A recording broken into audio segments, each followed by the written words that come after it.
इस video lecture में हम गति की समीकरण एक समान त्वरित गति के लिए यहाँ पर प्रूफ करेंगे। तो यहाँ पर जो गति के तीन समीकरण हैं वो इस प्रकार से हैं।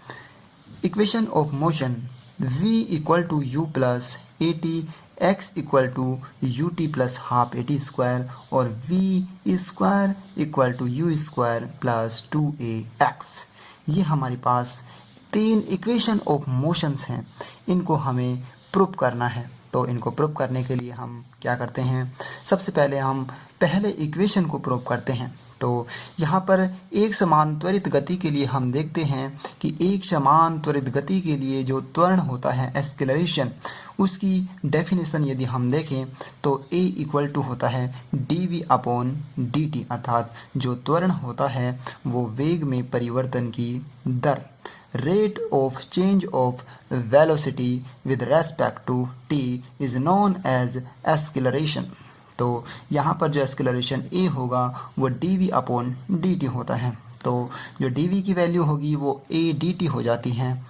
फिर यहाँ पर हम यदि लिमिट लगाएं तो at time t equal to 0 पर यहाँ पर जो वेलोसिटी होगी वो हम इनिशियल वेलोसिटी मान सकते हैं, और यदि time t equal to t पर जो वेलोसिटी मान लें वो फाइनल वेलोसिटी v है।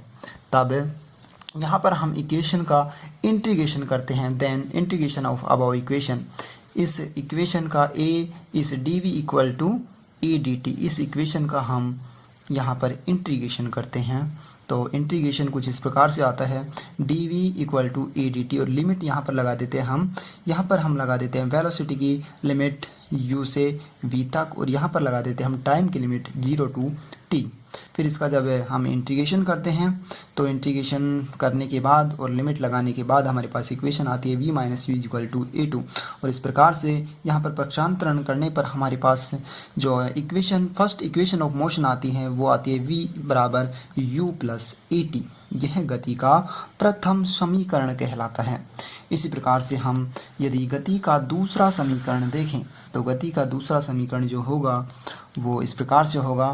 गति का दूसरा समीकरण निकालने के लिए यहाँ पर वेलोसिटी की डेफिनेशन लगाते हैं, जो वेग की परिभाषा होती है v equal to d x upon d t, अर्थात विस्थापन में परिवर्तन की दर जो होगी वो यहाँ पर वेलोसिटी को रिप्रेजेंट करती है। Rate of change of displacement with respect to t, या rate of change of displacement is known as velocity v equal to d x upon d T.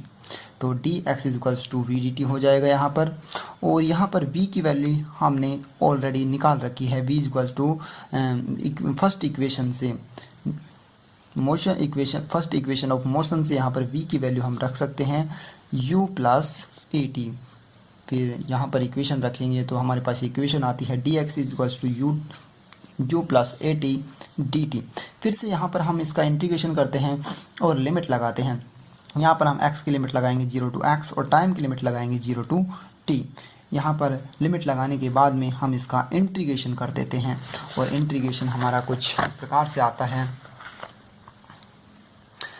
यहाँ पर इंटीग्रेशन करने के बाद हम देखते हैं कि x minus 0 equal to u t plus half a t square by 2।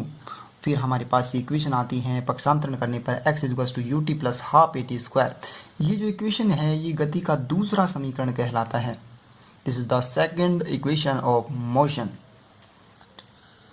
फिर हम जो थर्ड इक्वेशन की बात करें तो थर्ड इक्वेशन निकालने के लिए हम देखते हैं, हम फिर से एक्सेलरेशन की डेफिनेशन यहाँ पर लगाते हैं a is equal to d v upon d t. त्वरण बराबर जो डी वी बटा डी टी होता है, और d v upon d t को हम इस प्रकार से लिख सकते हैं डी वी और d x dot d x upon d t.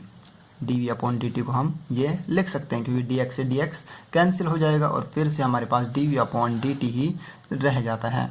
फिर यहाँ पर हम देखें तो d x upon d t ये वेलोसिटी को रिप्रेजेंट करता है, इसलिए इसकी जगह हम यहाँ पर वेलोसिटी रख देते हैं, और same d v upon d x as it is हम यहाँ पर रख देते हैं। फिर उसके बाद में यहाँ पर हम देखते हैं कि हमारे पास ये इक्वेशन आ जाती है a d x is equals to v d x. फिर से यहाँ पर हम इसका इंटीग्रेशन करते हैं, तो इंटीग्रेशन करने के बाद हमारे पास ये इक्वेशन आती है। यहाँ पर हम जो वेलोसिटी है, वेलोसिटी की यहाँ पर लिमिट रखते हैं, इनिशियल वेलोसिटी u और फाइनल वेलोसिटी v। इस प्रकार से x की लिमिट यहाँ पर हम रखते हैं 0 to x।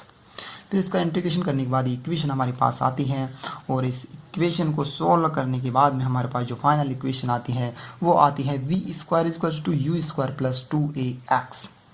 यह गति का तृतीय समीकरण कहलाता है। ये जो है ये गति का तीसरा समीकरण है। इस प्रकार से हम इस कैलकुलस मेथड से या कलन विधि से ये गति के तीनों समीकरणों को निकाल सकते हैं।